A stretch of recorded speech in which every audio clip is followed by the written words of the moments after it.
अच्युतं केशवं कृष्णदामोदरं रामनारायणं जानकीवल्लभम्।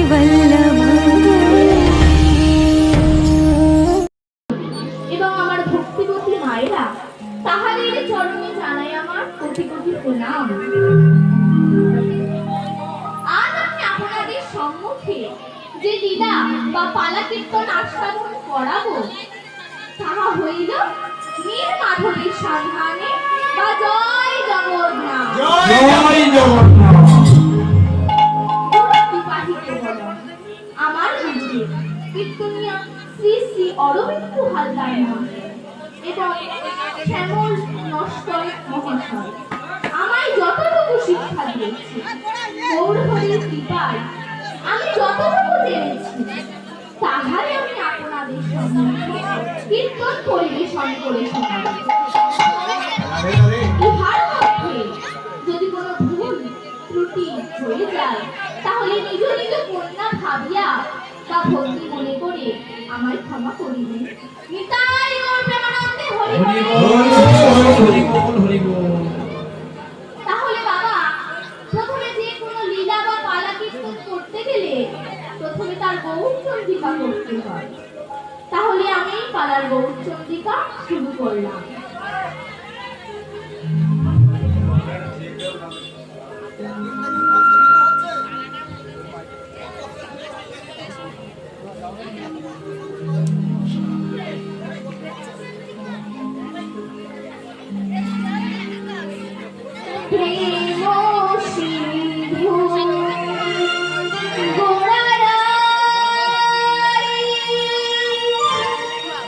শ্রী সচি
নীলাচলের পথে পথে কেমন মায়ের আদেশে গৌর হরি কৃষ্ণ ভাবে বিভোর হয়ে কীর্তন করছে। শাস্ত্রে বলেছে গৌর হরিকে যদি দর্শন করতেই হয় তবে সেই নীলাচলের দেখা শ্রেষ্ঠ দর্শন হলো নীলাচল। নীলাচল দর্শন শ্রেষ্ঠ, কিন্তু কেনই বা গৌর হরি সন্ন্যাস নেওয়ার পর সেই বৃন্দাবনে না গিয়ে এই নীলাচলে আশ্রয় নিয়েছিলেন? কে তাকে থাকার জন্য আশ্রয় দিয়েছিলেন? গৌর হরি যে ঘরের মধ্যে থাকতেন সেই ঘরটির নামই বা কি? সেই ঘরের কয়টি দরজা ছিল?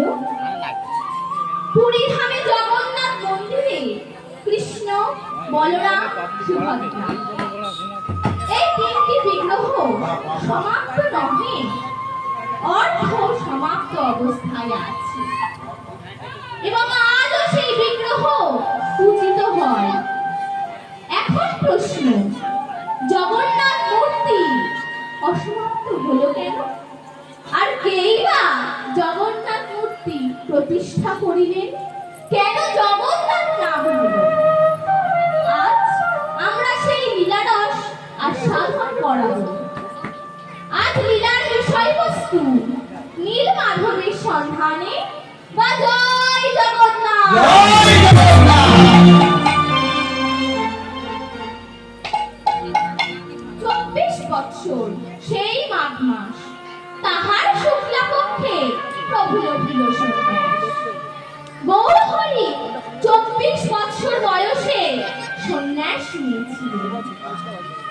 সন্ন্যাসের দিনটি হলো পয়লা মাঘ, বৃহস্পতিবার রাত্রি ঋত্যপূর্ণ। পাওয়া যাবে গৌরীরামের গ্রন্থে। সচি মায়ের আদেশে গৌর হরি নীলাচলে বাস। সচি মায়ের কেনই বা আজ্ঞা হলো যে গৌর হরি নীলাচলেই থাকবে? সন্ন্যাস করিয়া প্রভু যাবে শান্তিপুরে। আইল সচি মাতা নিমাইয়ের গলা জড়িয়ে ধরে কাঁদিয়া কহিলেন, যেদিন সন্ন্যাস নিয়ে সচি মায়ের অনুমতি পাওয়ার আশায় শান্তিপুরে অদ্বৈত আচার্যের বাড়িতে এসেছিলেন, সচি মাতা নিমাইকে দেখে আর নিজেকে স্থির রাখতে পারেন। কারণ নিমাইয়ের মস্তকে মুন্ডন করা, সর্বঙ্গে চন্দন মাথা, ধবল ধরা পরিধান করা। শান্ত ভাব দেখে মা সতীদেবী চমকে উঠে জিজ্ঞেস করছে, নিমাই বাবা, এ তুই কোন সাজে সেজেছিস বাবা? কে বা তোকে এমন সাজ সাজালো? তোকে নিয়ে আমার কত আশা ছিল, আমার কত গর্ব ছিল যে আমি নিমাই পণ্ডিতের মা, আর আজ তুই আমার সকল আশা চূর্ণ করে দিলি। তুই কিনা শেষে সন্ন্যাস নিলি, আমাদের কথা তুই একবারও ভাবলি না? মা, আমি কেন সন্ন্যাস নিয়েছি তুমি কি তাহা জানো?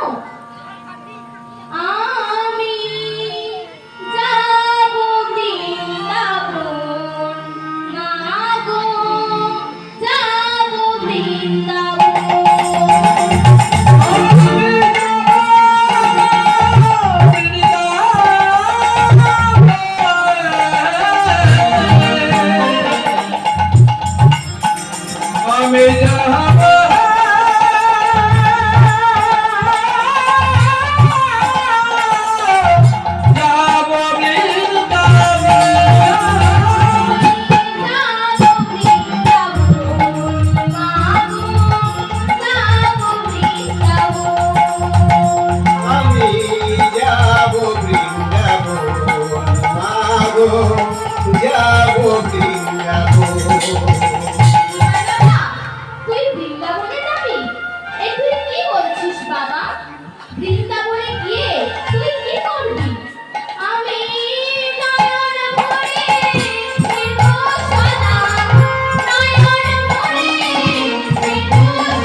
যাব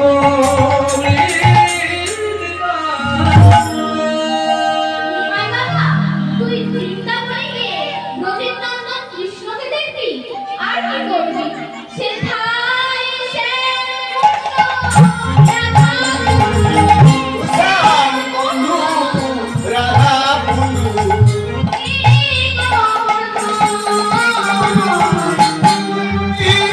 যাব বৃন্দাবন শ্যাম কুনিব রাধা কুনিব শ্যাম কুনিব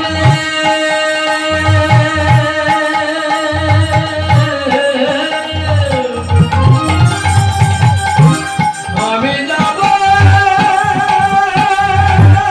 আমি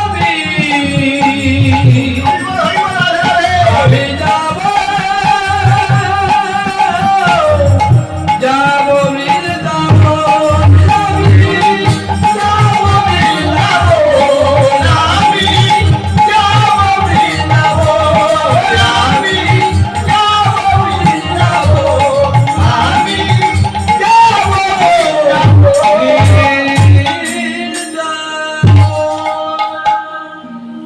মা, আজ তুমি আমায় অনুমতি দাও, আমি বৃন্দাবনে যাই। তুমি অনুমতি না দিলে ব্রজেন্দ্রনন্দন কৃষ্ণ যে আমায় কৃপা করবে না। তোমার অনুমতি না নিলে আমি যে সন্ন্যাসী হয়েছি। তুমি আমায় আজ বৃন্দাবনে যাত্রার অনুমতি দাও। নিমাই বাবা, তুই আমায় কথা দিলি যে তুই বৃন্দাবনে যাবি না। রাধে রাধে বৃন্দাবনে যাব না? দেখেনি, বৃন্দাবন অনেক দূরের পথ। তাছাড়া পথটা যে ভালো নয়। শাস্ত্রে বলেছে বৃন্দাবনে গেলে আর তাকে কোনোদিন যে ঘরে ফিরে আসতে নেই। তাই সংসারে সকল কাজ ছেড়ে তবে বৃন্দাবনে যেতে হয়। তবে তুমি আমায় বলো মা, আমি কোথায় থাকবো? কোথায় থাকলে তুমি খুশি হবে? আমি কথা দিচ্ছি সেখানেই থাকবো। ওরে নিমাই, নদিয়ার চাঁদগোড়া, ভক্তজনের মনোজোড়া, শচী মায়ের প্রাণগোড়া, শ্রীবাস শঙ্করের নাথুয়া, গোড়া গদাধরের প্রাণ বধুয়া। আজ মায়ের কাছে অনুমতি চাইছি। মা, আজ তুমি আমায় বলো, আমি কোথায় থাকবো? কোথায় থাকলে তুমি খুশি হবে? নিমাই যতই বড় হোক না কেন, মায়ের কাছে সেই নিমাই শোনা। নিমাই বাবা, তুই এমন জায়গায় থাকবি সেখানে থেকে আমি যেন তোর সংবাদ পাই যে তুই কেমন আছিস। বলো মা, আমি কোথায় থাকবো?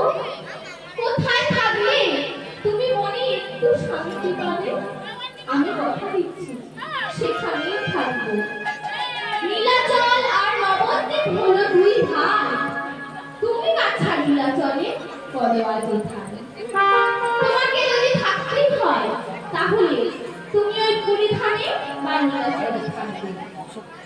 ওই পুরীধামে জগন্নাথ মন্দিরে জগন্নাথের রথযাত্রা উপলক্ষে বঙ্গদেশ থেকে নবদ্বীপ থেকে মানুষজন ভক্তজন যাবে। সেই রথের দড়ি ধরে টানবে আর ঘরে ফেরার সময় তোকে একটিবার নয়ন ভরে দেখে আসবে। আমি ঘরে বসে তাহলে সংবাদ পেয়ে যাব যে তুই কেমন আছিস। তাই তুই নীলাচলেই থাকবি। দেখো তুই আমার ছেড়ে চলে গেছিস। আমি আর তোকে রাধে রাধে এতদিন আমি নিজে হাতে রন্ধন করি, তোকে নিজে হাতে খাওয়াই।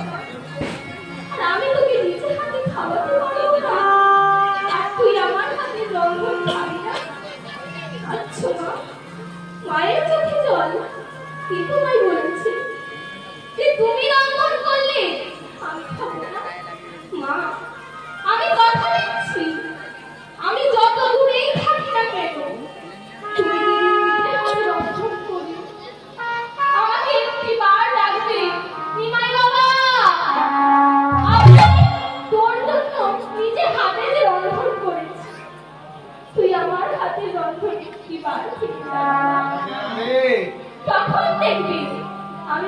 এসে তোমার হাতে রন্ধন খেয়ে যাব। মা, আজ আমি তো সন্ন্যাসী হয়ে শ্রীপাদ নিত্যানন্দকে নিয়ে চলে যাচ্ছি। যাওয়ার সময় আমি তোমায় বলে যাচ্ছি, 4টি স্থান আমি মাথা থাকবো। সেই 4টি স্থান কোথায় কোথায় জানো? প্রথমে সচিমায়ের রন্ধনে, দ্বিতীয় শিবাসের রন্ধনে, তৃতীয় নিত্যানন্দের নয়নে, চতুর্থ রাঘবের ভবনে। এই 4টি স্থান আমি বাঁধা থাকবো। গৌরহরি মাকে এই প্রতিশ্রুতি দিলেন। প্রথমে বললেন, মা, আমি তো সন্ন্যাসী হয়ে চলে যাচ্ছি। যাওয়ার সময় আমি তোমায় প্রতিশ্রুতি দিয়ে যাচ্ছি, তুমি যেদিন নিজে হাতে রন্ধন করে আমাকে একটিবার ডাকবে, নিমাই বাবা, আবার আমি তোর জন্য যে নিজে হাতে রন্ধন করেছি, তুই আমার হাতে একটিবার খেয়ে যা বাবা। তখন থেকে আমি ঠিক এসে তোমার হাতে খেয়ে যাব। তারপর শ্রীবাসকে বললেন, শ্রীবাস, আমি তো সন্ন্যাসী হয়ে চলে যাচ্ছি। যাওয়ার সময় আমি তোমায় বলে যাচ্ছি, আমি তোমার আঙিনায় 1 বছর কীর্তন করেছিলাম। আজ আমি চলে যাচ্ছি বলে তুমি মনে কোনো দুঃখ পেও না। রাধে রাধে। তুমি সদাই দেখতে পাবে যে আমি তোমার আঙিনায় নৃত্য করছি। বাহ, রাধে। রাঘব পণ্ডিতকে বলে গেলেন, আমি তোমার জন্য অনেক শিক্ষা লাভ করেছি। তোমার জন্য আমি সবার কাছে নাম পেয়েছি নিমাই পণ্ডিত রূপে। তাই আমি তোমার ভবনে মাথা থাকবো। এখন তোমরা সবাই দেখো, আমরা 2 ভাই গৌরার নিতাই কেমন বেঁচে বেঁচে যাচ্ছি। অনেকেই ভাববে যে আমার দাদা নিত্যানন্দ একা নাচছে, কিন্তু আমি তার কাছে নেই। যাদের নয়ন আছে তারা দেখতে পাবে যে দাদা নিতাইয়ের সঙ্গে আমিও নাচছি। ও গো, আমরা 2টি ভাই, গৌর নিতাই, নবদ্বীপের পথে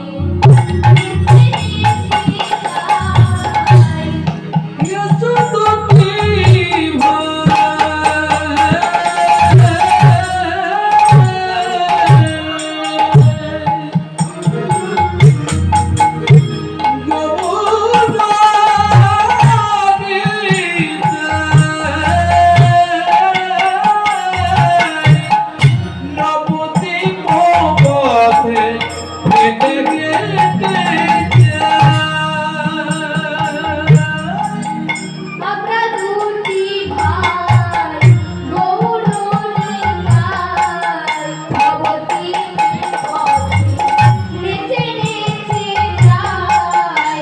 আমরা 2টি ভাই, গৌর নিতাই, নবদ্বীপের পথে